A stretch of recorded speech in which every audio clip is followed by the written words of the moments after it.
Ratu berkata dengan acuh tak acuh. Sekarang Kaisar Iblis telah jatuh. Semua klan Iblis siap untuk bergerak. Dan ada banyak orang yang tidak menguntungkanku. Maafkan aku, Laksamana Feng. Dan aku tidak dapat mengabulkan permintaanmu. Tidak ada yang salah dengan penolakan itu sendiri. Dan bahkan alasan penolakan itu sangat tepat.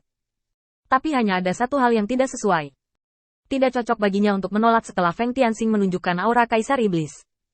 Sekarang Kaisar Iblis telah jatuh. Orang-orang dengan nafas Kaisar Iblis tidak boleh ditolak sama sekali. Mampu mendapatkan nafas Kaisar Iblis menunjukkan bahwa ia mendapat kepercayaan dari Kaisar Iblis dan dukungan dari Kaisar Iblis. Putrinya tidak punya alasan untuk menolak ini. Jia Luo Baimi akhirnya jarang. Setelah mendapatkan apa yang diinginkannya, Feng Tianxing segera menarik energi jahatnya dan membungkuk untuk memberi hormat. Kalau begitu menurut apa yang dikatakan Ratu, tunggu sampai Ratu dapat memastikan bahwa aku tidak punya niat buruk terhadapmu, lalu datang menemuiku. Setelah selesai berbicara, Feng Tianxing mundur beberapa langkah, dan kemudian membelakangi Kaisar Iblis. Memandang dengan waspada terhadap iblis di sekitarnya, seolah-olah dia hanyalah salah satu penjaga Ratu. Jia Luo benar-benar tidak memikirkan trik ini, dan merasakan ledakan kebanggaan di hatinya. Dua serangan Feng Tianxing diselesaikan, putri palsu tidak diekspos, dan dia mewarisi hak Kaisar Iblis dengan benar. Semuanya bergerak ke arah yang menguntungkan. Hanya saja saat melihat Feng Tianxing, hati Jia Luo penuh dengan kerumitan. Apakah anak ini akan dibunuh atau disimpan? Jia Luo ragu-ragu. Membunuh, bagi saya, adalah mengguncang posisi saya di antara para murid. Situasi saat ini adalah bahwa apapun yang mereka lakukan, Jia Luo akan mentolerirnya tanpa syarat. Dan hanya dengan cara ini para magang ini dapat bekerja untuknya dengan ketenangan pikiran. Murid-murid lainnya semua berhenti secara tidak normal, menikmati kenyamanan yang dibawa Jia Luo, menghasilkan banyak uang secara diam-diam, memusnahkan musuh mereka, memperluas kekuatan mereka, dan hanya menunggu Jia Luo untuk memerintah iblis, dan kemudian menghadiahi mereka. Hanya Feng Tianxing ini yang menolak untuk berhenti. Jika saya menyerang Feng Tianxing karena fakta bahwa orang luar tidak dapat melihat kebenaran dengan jelas karena situasi saat ini, maka tidak dapat dihindari bahwa bawahan saya akan panik. Ini hampir meninggalkan bahaya tersembunyi yang tak ada habisnya untuk diriku sendiri. Setan memiliki kepribadian yang lugas, tetapi mereka tidak pernah bodoh. Khusus untuk monster tua seperti Nuo Xiqianyuan, dia harus bisa memanfaatkan kesempatan ini, menempati semua keuntungan di dalamnya, dan mengambil kesempatan untuk menekan perkembangannya sendiri. Jia Luo sebenarnya tahu lebih baik daripada orang lain bahwa yang paling dia butuhkan saat ini adalah waktu. Memanfaatkan fakta bahwa iblis saat ini tidak siap, dan saya siap, saya dapat membuat perbedaan waktu, mengambil manfaat dan manfaat paling banyak untuk memperkuat diri saya sebelum iblis lain. Dan iblis lain tidak akan mau menundukkan kepala pada saat itu. Harus tundukkan kepala Anda di depan kekuatan absolut. Jia Luo tahu persis apa yang direncanakan oleh iblis-iblis ini, terutama keluarga besar iblis yang diwakili oleh Nuo Xiqianyuan. Bagaimana mereka bisa mendukung Kaisar Iblis yang telah mendapatkan sumber daya dari mereka? Ketika Kaisar Iblis ada di sana, mereka masih bisa lebih damai. Tetapi sekarang Kaisar Iblis telah pergi. Bahkan lebih mustahil bagi mereka untuk merasa nyaman sebagai menteri. Bahkan jika ya, mereka akan menjadi minoritas. Karena aturan default ras iblis selalu bahwa siapapun yang memiliki kepalan terbesar berbicara berguna.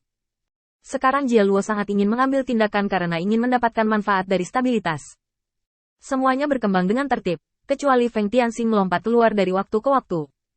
Jika Anda membunuhnya, Anda akan menimbulkan masalah bagi diri Anda sendiri. Jika Anda tidak membunuhnya, dia akan menjadi pedang tajam yang tergantung di atas kepala Anda. Dari konfrontasi ini, Jia Luo dapat dengan jelas merasakan bahwa serangannya pasti merupakan gerakan pembunuh yang mendekati leher. Jika saya membuat kesalahan pada saat itu, semua rencana saya akan sia-sia. Setelah sedikit pertimbangan dalam pikirannya, Jia Luo masih memutuskan untuk mempertahankan Feng Tianxing, setidaknya sampai dia mengetahui kekurangannya yang sebenarnya, menyerangnya secara sah, dan memastikan kedamaian internal dan eksternal. Inilah tujuan Galo. Kamu tidak perlu gugup. Dengan tenaga yang aku atur, pembunuh biasa tidak bisa mendekati sang putri. Kamu harus menonton saja. Feng Tianxing memberi hormat secara langsung, lalu duduk di samping dengan diam-diam sesuai dengan instruksi Jia Luo. Setelah rencana awal tercapai, Feng Tianxing berhenti dengan kecepatan yang sangat cepat, membuat Jia Luo melonggarkan kewaspadaannya. Tunggu saja kesempatan berikutnya untuk memberikan pukulan berat pada Jia Luo. Pada saat itu, akan ada masalah di dalam dan di luar Jia Luo, dan Jia Luo harus bertanggung jawab secara langsung. Pada saat itu, langkah kakinya secara alami akan melambat, dan Nuo Xiqianyuan diberi kekuatan besar ini. Keluarga melawan dia kesempatan merebut kekuasaan. Nuo Xiqianyuan melihat bahwa Feng Tianxing sama sekali tidak mendekati sang putri, dan pelayan Xiaoxi juga berdiri di samping sang putri, dan tidak ada kelainan dalam mengumumkan identitas sang putri. Semua perhitungan sepertinya sia-sia saat ini. Nuo Xiqianyuan duduk dengan enggan, tinjunya sudah mengepal secara diam-diam. Jika dia mengetahui situasi saat ini sebelumnya, akan lebih baik baginya untuk bergegas bersama saudara-saudaranya yang baik dan mencoba menyelesaikan ancaman nyata dari Jia Luo. Tepat ketika Nuo Xiqianyuan merasa kesal, transmisi suara terus berdatangan, dan itu karena tindakan terhadap murid Jia Luo di mana-mana berpengaruh. Bagaimanapun, itu adalah klan iblis besar yang bergabung untuk bertarung satu sama lain. Tidak peduli seberapa baik murid Jia Luo, mereka tidak bisa menghentikan taktik kerumunan semacam ini. Mereka terlalu tersebar.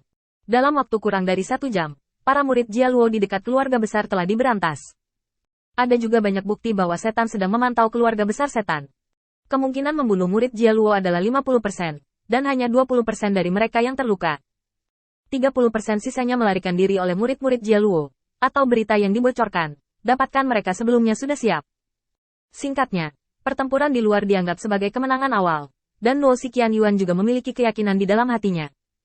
Seperti yang dikatakan Feng Tianxing, untuk menangani Jia Luo benar-benar harus dimulai dengan murid-murid ini, mudah dan efisien, dan secara bertahap dapat melemahkan kesombongan Jia Luo.